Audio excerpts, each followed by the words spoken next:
We might be watching the last days of Bronny James in the NBA. This has gotta stop, man! This has just gotta stop! Look at Bronny! He's sleeping! How you sleeping? You play 3 minutes! I can't believe this spacing! There's 2 guys right next to each other, man! They're playing 3 on 5! Look at this, man! Again here, man! Look at this D! This D is haram, man! You have to have more defensive awareness than that, Bronny. Come on, man! It's a shame, man! I feel bad for him! He's just not an NBA player! He cannot be on the floor anymore! Bronny James, he's 7 for 28 in 4 preseason games from the field. He's 2 for 13, I believe, from three-point range. He's got 8 assists and 8 turnovers. He's moving into year 2. This guy is not an NBA player. When Bronny James first stepped onto an NBA court, it should have been one of those moments you never forget. Father and son sharing the floor, a basketball legacy coming full circle. The kind of story the league dreams about, wrapped in slow-motion replays and emotional camera cuts.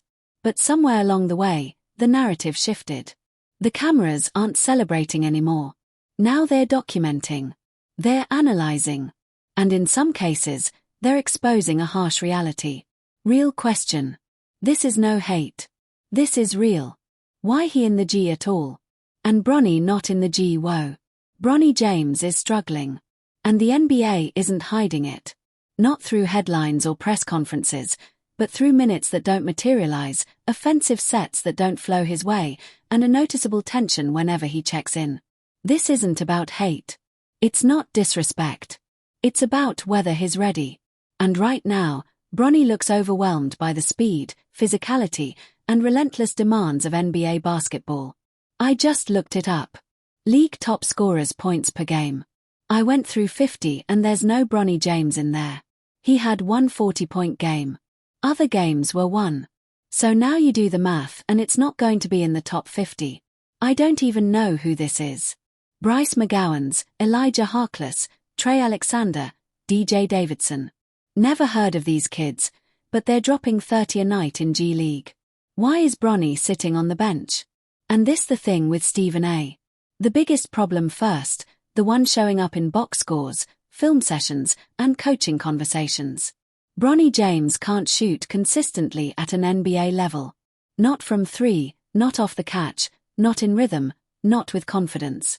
This didn't start in the league. It didn't even start in the preseason or the G League.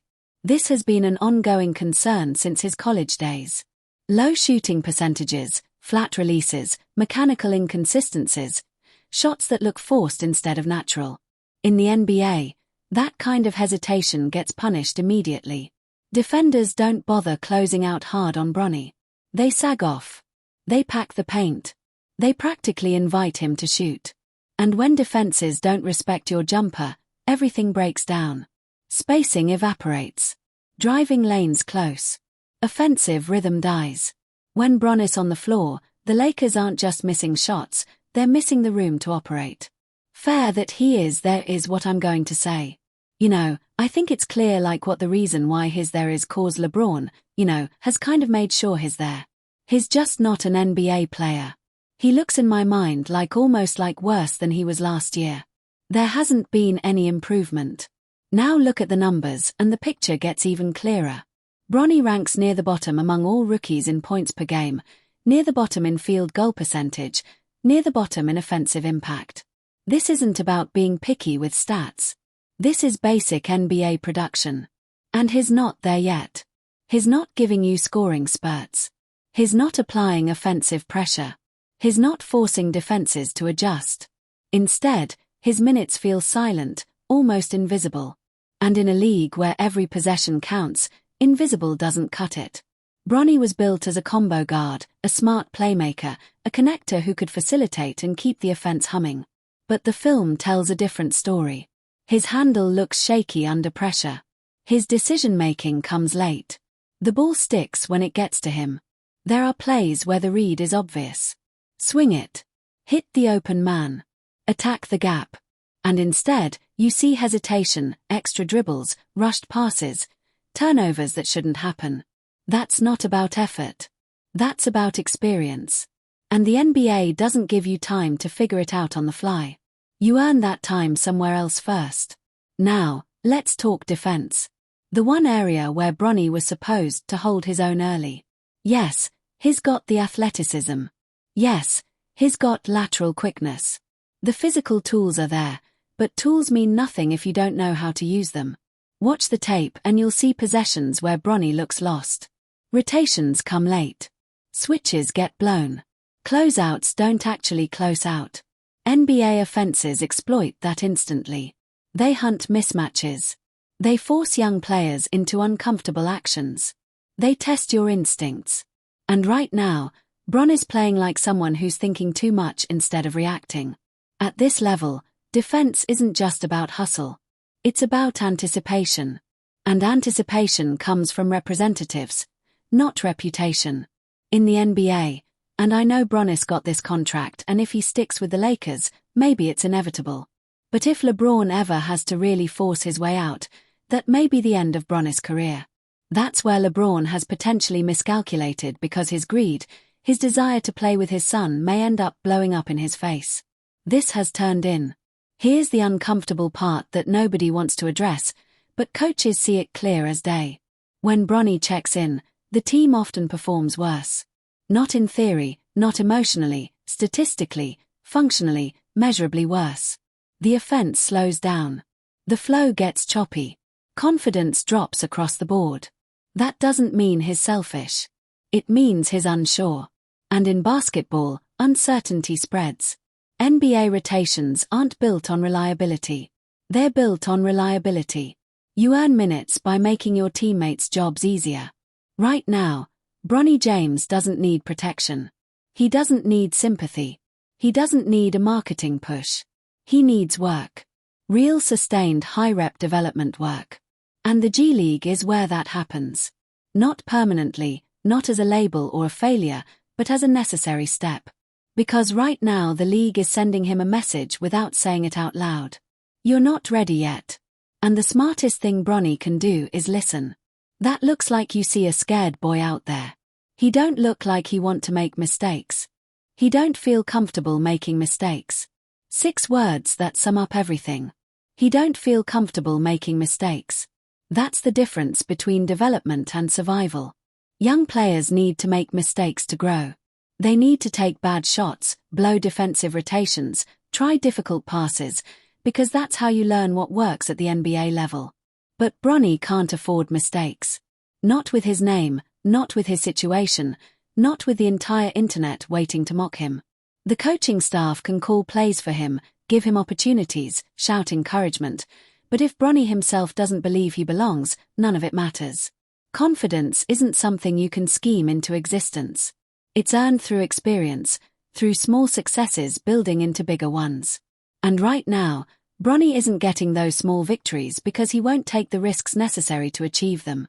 Put him in a situation in Charlotte or Sacramento or one of these bad teams, right? Where there's no expectation. He can go under the radar. Go out there and play. Yeah. They lose. Bronny can go 0 for 13 one day, 14 for 15 one day, 6 for 9, whatever the case is. This is the path not taken, and it might haunt Bronny's career forever. Imagine if he'd been drafted by Charlotte or Portland, teams with no playoff pressure, no legacy expectations, no LeBron James watching from the bench. He could have played 25 minutes a night, taken 15 shots, made mistakes without the world imploding. Good game or bad game, nobody would care because those teams are rebuilding anyway. Instead, he's on the Lakers, a franchise desperate to maximize LeBron's final years, a team that can't afford to waste a single roster spot on a development project. Every minute Bronny plays is a minute taken from someone who could actually help them win. Now, that reality creates resentment, pressure, and an environment where a 20-year-old kid can't breathe. I know what it is. It ain't easy. I know it ain't easy to come in. Kenyon Martin knows exactly what Bronny is facing because his son KJ Martin walked the same path. But here's the crucial difference. Kenyon wasn't playing in the league when KJ got drafted. KJ had space to develop his own identity, make his own mistakes, build his own career. But Bronny doesn't have that luxury. Every single day he's compared directly to LeBron. The pressure magnified 1,000 times because they're literally teammates. No other second-round pick in NBA history has faced this level of scrutiny. Most 55th picks get cut before the season even starts. The few who make rosters play garbage time and develop in the G League without anyone watching. But Bronny, every single possession is analyzed, debated, criticized. It's an impossible standard for any young player, let alone one still recovering from cardiac arrest and adjusting to professional basketball. The hourglass is running out for Bronny James. LeBron is playing on an expiring contract with a sciatica injury that signals his body is ready to shut down. Next season is year 3 of Bronny's contract, the year the Lakers can cut him with zero financial penalty. All the stars are aligning for a brutal ending to this father-son experiment. But there's still one path to salvation: performance. If Bronny can somehow break through the mental barriers, start playing with the aggression and confidence he showed in the G League, prove he can actually help the Lakers win games, everything changes. The criticism fades, the roster spot becomes justified, the career continues. But right now, though, we're watching a kid drowning in expectations, playing scared instead of free, and running out of time to prove he belongs in the NBA. The next few months will determine whether Bronny James becomes a feel-good story of perseverance or a cautionary tale about nepotism and pressure destroying potential. The basketball world is watching. The clock is ticking.